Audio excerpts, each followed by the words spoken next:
the roof completely finished.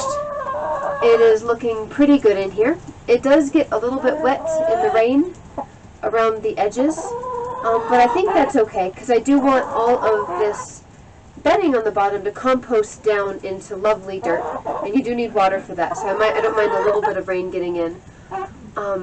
It has not been too hot when I've been out here, and the chickens seem happy. I've got 2 hens who've gone broody. They are sharing this spot right here. You can see we've got both of these girls in here, puffing up. Oh, pecking at me. Do you have anything under you, sweetie? No? Hey, stop pecking at me. I pulled 3 eggs out from underneath the silky, and the Australorp was pecking at me. I don't have a rooster anymore. We had to get rid of him because he was being too noisy. But I got 5 eggs from a friend. I am going to divide this pen into 2 so that the Australorp has one side and the silky has the other side, just to make sure that the eggs stay nice and warm. And I'm going to put 2 under the silky and 3 under the Australorp and see what happens in the next 3 weeks. So that's my project for today, is getting this cage ready for babies.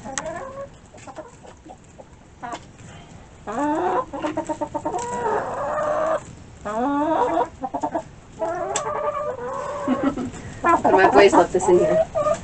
I'm going to use it to dig out some of the mulch that's gotten in here.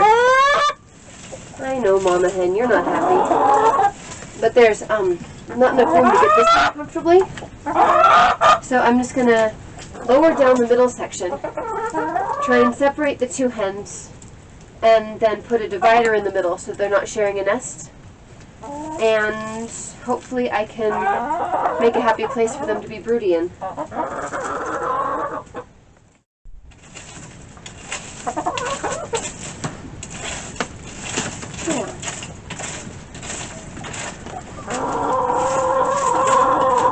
I don't want these 2 sharing a nest because I've heard that sometimes the eggs can get under-rotated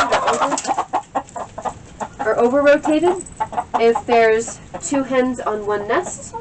So I'm hoping to divide them up so that they can have the eggs that are under each of them can have a better chance of maturing.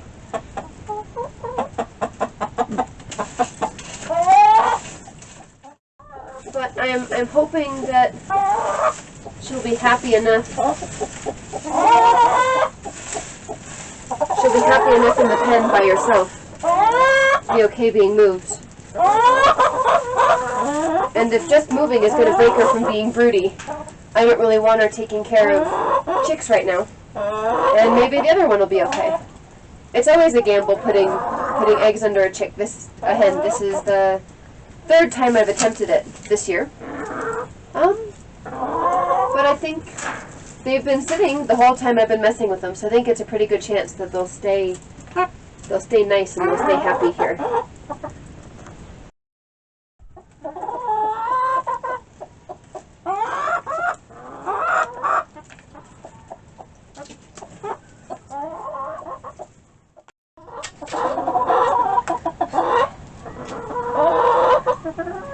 Alright, so I made a barrier in the middle so that the hens could not share space here. But I wanted to make sure that they both had access to food and water, of course. So I cut some holes in the bottom of the fencing so that I can stick them through for the silky, stick the water and the food through for the silky. While I was messing around in there, the Australorp got out, and I thought maybe she didn't want to be a mom anymore, but she's back in there again, which means I need to move her out.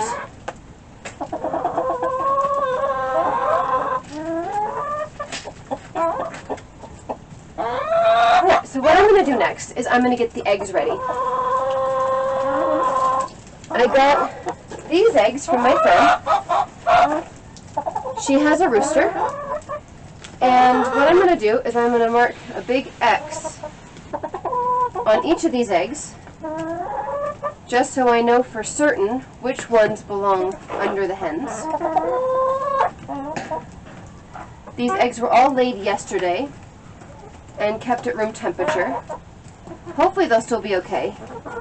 In the wild, chickens do that a lot. They'll lay eggs in a certain place until they get enough, and then they'll sit on them all at the same time when they've got enough for a clutch. So I'm going to take these 3 light brown ones and put them on this side and see if I can move the chicken, the Australorp, over to where I want her to be. Oh, she's going to peck me. Yep, I know, Mama. Come on. Coming out backwards is no fun. Go up forwards. Look.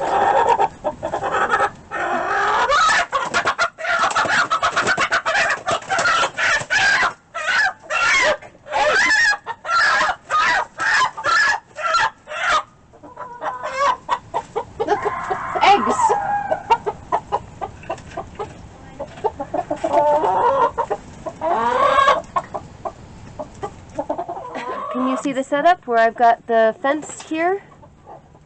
The fence is here, and there's water for this one and food for this one sticking out under the fence.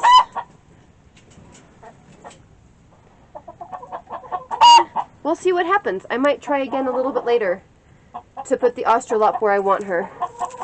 I'm not too worried about leaving the fence open because the Silkie doesn't seem to want to leave at all, no matter what's going on. And so, the reason I got Silkies, because Silkies are not great egg layers, I got Silkies because they tend to be great mothers.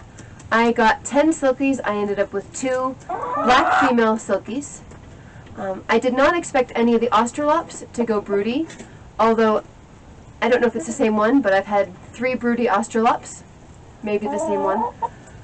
But my plan for the eggs is, since she's pretty calm and she's willing to sit there, I might move more of the eggs underneath her, but I'm going to give the Australorp another chance to go get in there before I close this up for the night. I scared her. Start over. It's only been about 2 minutes since I scared her, but she's there and she's looking at the eggs. So I think I'm going to close it up for the night and see what happens in the morning.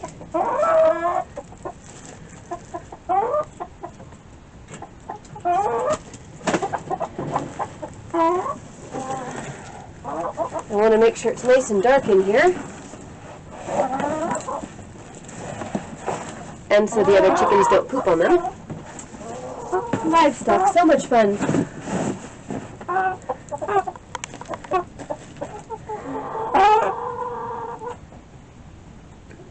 Give her a little bit to calm down. I'll come back and check on them again tonight and see what's going on with these 2.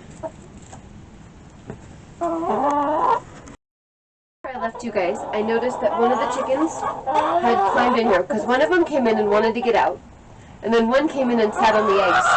And so I closed it up, and she's not trying to get out at all. I will see how they are doing in the morning, and if they're both still happily sitting, I'll leave them there. I'd rather keep more eggs under the Australorp if she's going to be a good mom, because she's bigger, and she can keep more eggs warm. But if the Silkie's going to be steadier than the Australorp, I'm going to move some of the eggs from the Australorp under the Silkie.